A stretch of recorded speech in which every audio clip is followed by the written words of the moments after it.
Yesterday, two repatriates, a 1-year-old male and 34-year-old female, were brought to Jose B. Lingad Memorial General Hospital in San Fernando, Pampanga, after manifesting symptoms of coronavirus, diarrhea and abdominal discomfort. The health department reports the two repatriates have tested negative for the coronavirus disease 2019. The DOH explains diarrhea is an unusual symptom of the disease. The two have been sent back to the quarantine facility in New Clark City, Tarlac. So in this case, walang cough and fever tong two two repatriates natin, but they had diarrhea, so they were brought to JB Lingad for assessment kung persons under investigation sila. Pero since the test came out negative, na alam naman natin negative sila, they're still returned to the New Clark City to complete the 14-day quarantine period para make sure lang tayo na yung incubation period ba kompleto na. Health workers check the repatriates' vital signs, body temperature, and condition 2 times a day to make sure they are not manifesting any symptoms. The DOH also explains all of those being quarantined in New Clark City who came from Wuhan are considered persons under monitoring or PUM until no symptoms are seen. Anyone manifesting symptoms will be brought to a health facility. One who tests positive for the novel coronavirus will be considered as patients under investigation or PUI.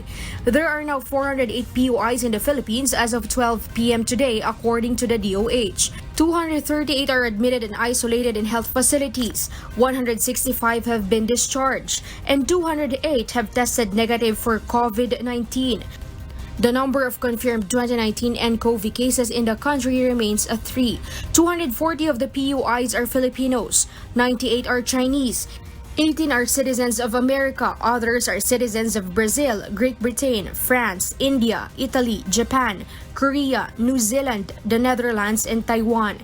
The government continues to implement preventive measures to avoid local transmission, especially that local transmission has been reported in our Asian neighbors like Singapore, Japan, Vietnam, Thailand, Hong Kong, and South Korea. Germany, France, and Australia have also reported local transmission. Should there be local transmission in the country, the DOH will implement the protocol followed in other countries. Well, the WHO has signified that, we should all get ready. Meanwhile, WHO does not subscribe to China's study that the new incubation period for COVID-19 is 24 days. It's based on a sample of patients. We tried to look at the disaggregated data to understand how they came to that conclusion, and we couldn't. So it's clear that the vast majority of patients still get infected between or have an incubation period of 12 and a half days. That's the WHO estimate. The DOH also clarifies that all Filipinos arrived from China, Hong Kong, and Macau are required to undergo mandatory quarantine in the hospital when seen with symptoms, or home quarantine for those without symptoms. Filipinos flying back to the Philippines coming from countries with confirmed cases of COVID-19 are also advised to undergo self-quarantine.